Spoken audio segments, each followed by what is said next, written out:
Assalamu alaikum wa rahmatullahi wa barakatuh. This is Muhammad Abul Kashem, Senior Lecturer, Department of Islamic Studies, Milestone College, Dhaka. My dear students, welcome to our today's online class. Dear students, in this class, I will try to discuss about Akhlaq Hamida. This is chapter 4 from lesson 17 to 22. From these lessons, I have written some parts here. Dear students, let's start our class.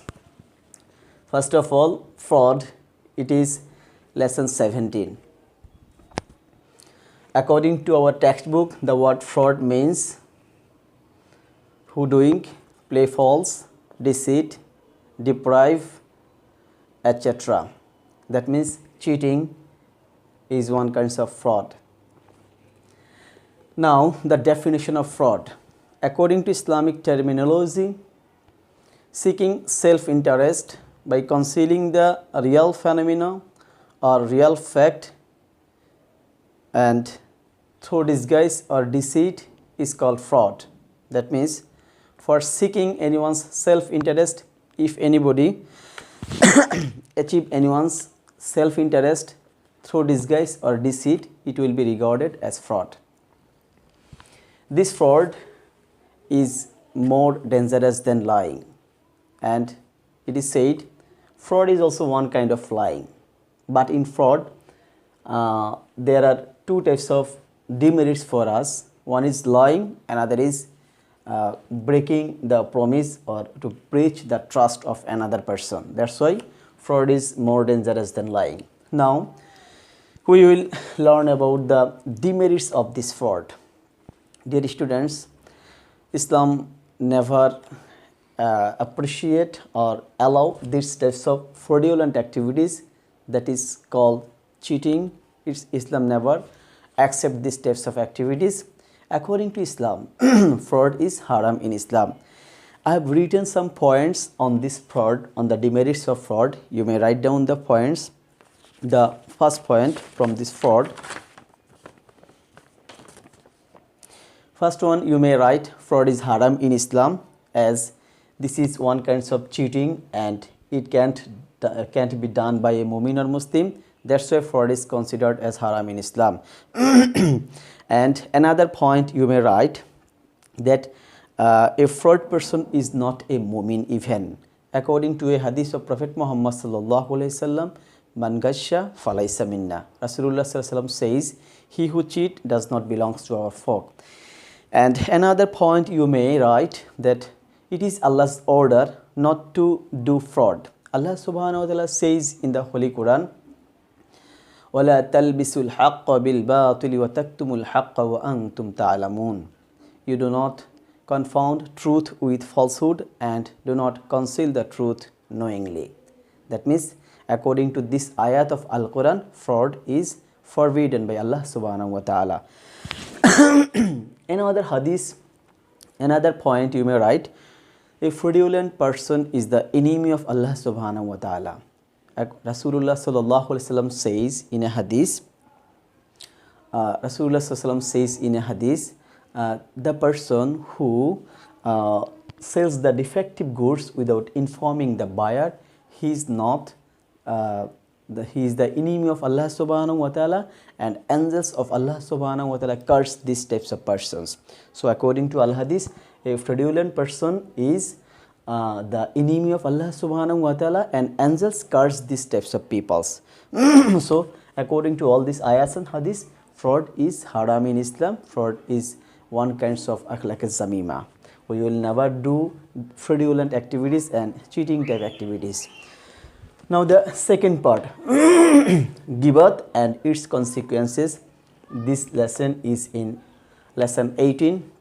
First of all, the word ghibat means slander, backbiting, idle gossip, false rumor, misreporting about others, etc. And according to Islamic terminology, according to our textbook, Ghibat is such a foul talk in the absence of other persons. If he hears, he would take it to heart. That means if we say anything or any ill thing in the absence of other persons, then that will make hurt him. These types of talkings, these types of our presentations will be regarded as gibat in Islam. Now there is another part in this topic, the shape of gibat. Not only saying ill thing or evil thing, evil talk in the absence of other persons is only a gibat, but also if we express any negative thing about other persons through, for example, through our gestures, through our body language, or through our making cartoon, making troll, etc., in the absence of other person, and that will make hurt that person, each and every types of these our attempts will be regarded as gibat in Islam. There is another question here also, the difference between gibat and slander. According to the hadith of Prophet Muhammad sallallahu alaihi wasallam, if the allegations of a person that is presented in absence of other person, if the allegations is true, then it is gibat, and if the allegation is false, that is any false thing present in the absence of other person, it is slander, according to hadith of Rasulullah sallallahu alaihi wasallam. Dear students, now the consequence of gibat.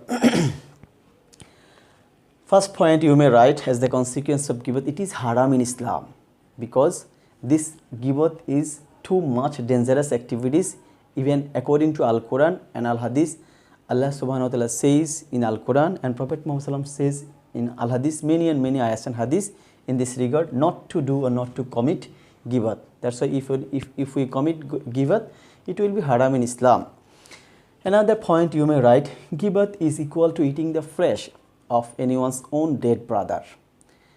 If we see Surah Al-Hujurat, Allah subhanahu wa ta'ala says, وَلَا يَغْتَبْ بَعْدُكُمْ بَعْدُ أَيُحِبُّ أَحَدُكُمْ أَنْ يَأْكُلَ لَحْمَ أَخِيهِ مَيْتًا فَكَرِهْتُمُوهُ. You do not do backbite to one another. Do you love eating the flesh of your dead brother? In fact, you do dislike that. That means according to this ayat, doing gibat is equal to eating the flesh of anyone's dead brother. So it is too much hateful activities. Okay. Another point from gibat, we may write, according to hadith, gibat is more serious than rape. From a hadith, we come to know from Rasulullah sallallahu alaihi wasallam. Rasulullah sallallahu alaihi wasallam says gibat is more serious than rape. And even the Sahabis asked Prophet Muhammad sallallahu alaihi wasallam, how is it more serious than rape? Then Rasulullah says, if that person, a rapist person, ask pardon from Allah subhanahu wa ta'ala, Allah may pardon him. But a person who commit gibat, if the person whose gibat has been done, if the victim does not forgive him, he will not be forgiven by Allah subhanahu wa ta'ala. So it is more serious than rape. And at last we may say, hearing gibat is equal to saying gibat, and equal crime will be committed. If we hear gibat, it will be committed as hearing gibat. Question 3, jealousy and its bad effects. The word jealousy, its Arabic word is al-hasad, and according to our textbook, the word jealousy means to hold adverse opinion about others, to deem oneself superior to others, to hate others, to wish ill of others out of enmity.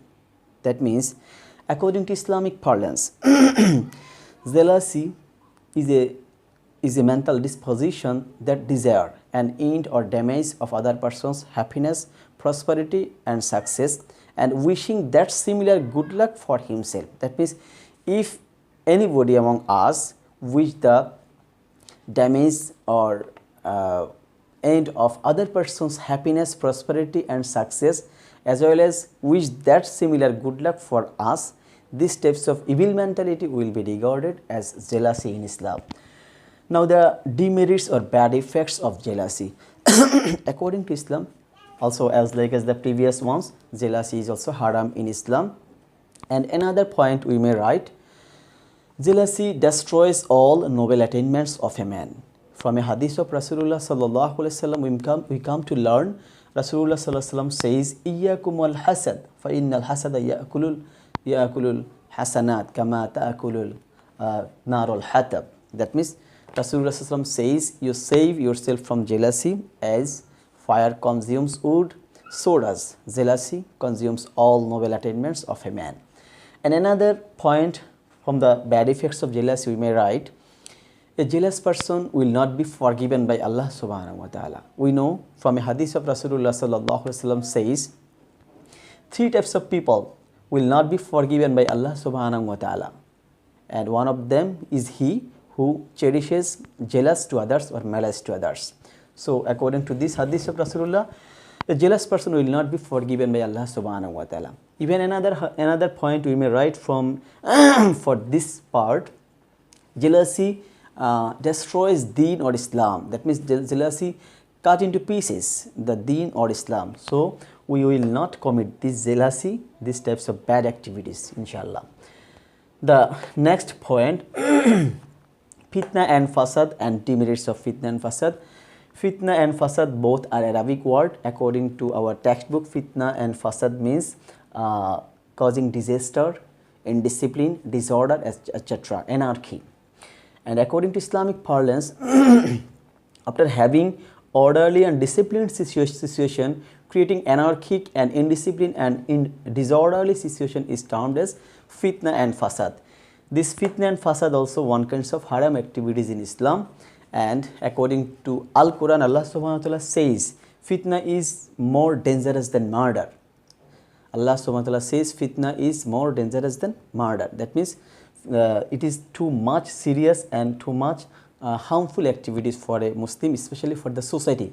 Even it is said, the floodgate of all kinds of injustice, all kinds of indiscipline opens when fitna and fasad is started in a society.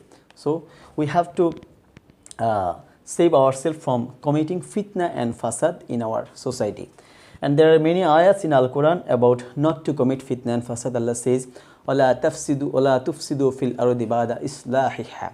You do not create anarchy after being orderly situation in the earth. So we will not commit fitna and fasad. Now the next part, indolence and its bad effects. Indolence, it means aversion to work. That means not to be interested to do work after having capacity and opportunity. It is called indolence and Islam. That means if anybody have capacity and have opportunity to do any work, but he remain indolent, he remain idle, sit idle, this types of state of human life is called indolence. And this indolence also haram in Islam, because a mu'min and Muslim always will engage himself in all types of, in any types of activities. It is sunnat of the Nabi and Rasuls. We come to know from the life of Nabi and Rasuls. All the Nabi and Rasuls were engaged themselves in various types of simple activities, simple types of professions. Adam as-salam was a farmer. Dawud as-salam was a blacksmith. Our Prophet Muhammad as-salam also was a shepherd or farmer, we know. So indolence is also haram in Islam. We will not remain ourselves, we will not be engaged with these indolent activities. Question 6, riba and bribery and its consequences. Riba, it is Arabic word riba. It's another synonym is shud. Shud is a Persian synonym of riba. And riba means, word meaning of riba is profit, but the definition of riba, additional amount claimed on a loan given to someone is termed as riba. Even in a hadith of Rasulullah sallallahu alaihi wasallam, we may we can know the definition of riba. Rasulullah says, "Kullu qarzin jarra naf'an fahuwa riba." That means every loan that is given to someone and that returns interest is called riba. That means that claims loan, it claims additional amount will be regarded as riba.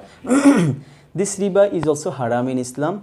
It is completely haram activities, and taking interest is also a haram activities in Islam. From the demerits of riba or consequence of riba, we may write, according to Rasulullah sallallahu alaihi wasallam, Sallallahu hadith, Rasulullah says, Allah cursed the person who takes riba and who gives riba, who inscribe riba and who become the witness of riba. That means all classes of people regarding riba is cursed by Allah subhanahu wa ta'ala according to the hadith of Prophet Muhammad sallallahu alaihi wasallam. And in another ayat of Al-Quran we come to learn Allah subhanahu wa ta'ala made business halal and riba or taking interest as haram. So as Allah made it haram activity, so we never should do it, commit these types of riba. Allah said in Al-Quran, Ahallallahu al-bay'a wa harrama riba. Allah made riba haram and made business as halal for you. So we will not commit riba. And in our social perspective or in our economic perspective, if we see, riba is too much harmful for our society and for the advancement of our economic activities, economic development of also, and commit various types of social disorder, social anarchy, social division among the rich and poor persons. So riba is completely harmful for our society and our economy also. Now that bribery means excess gain or extra or additional claiming beside our due allowance or due share or due claim. That means after beside our job, beside our regular activities, if we demand extra or additional or excess gain in cash or in any types of advantages, in any types of merits, if we take from another person beside our due or normal claim or normal share, that means I am doing a job, it's my duty to serve the people, but if I take extra money from the people beside my regular salary or regular claimants, these types of extra or additional or excess amount will be counted as bribery in Islam. So this bribery is also haram in Islam. In Al-Hadith and Al-Quran, many ayahs and hadiths also said not to commit or not to take bribery or not to receive bribe. According to Rasulullah's hadith, we come to know Rasulullah says bribe offerer and bribe recipient, both of them are of Jahannamis. Rasulullah says bribe offerer and bribe recipient, both of them are of Jahannamis. In another hadith, Rasulullah says about the receiver of bribe, Allah cursed both the bribe offerer and bribe recipient persons. That means the person who receive bribe, who give bribe, both are cursed by Allah subhanahu wa ta'ala. And as like as riba, bribe has also many social demerits and economic disadvantages caused for these types of bribery activities. Even dear students, we know the corruption, it is also committed only for taking bribe, and taking bribe is one kind of corruption. So it is definitely harmful for Islam, for the Muslims, for the society, for the economy, and it is not good for anybody except the limited persons who are engaged in types of immoral activities and indecent activities. That's why Islam made haram this bribery and riba activities. Dear students, already I have discussed all the topics regarding Akhlaq Zamima. Inshallah, I will come with another topic. Inshallah. Okay, dear students, Allah Hafiz. Assalamu alaikum wa rahmatullahi wa barakatuh.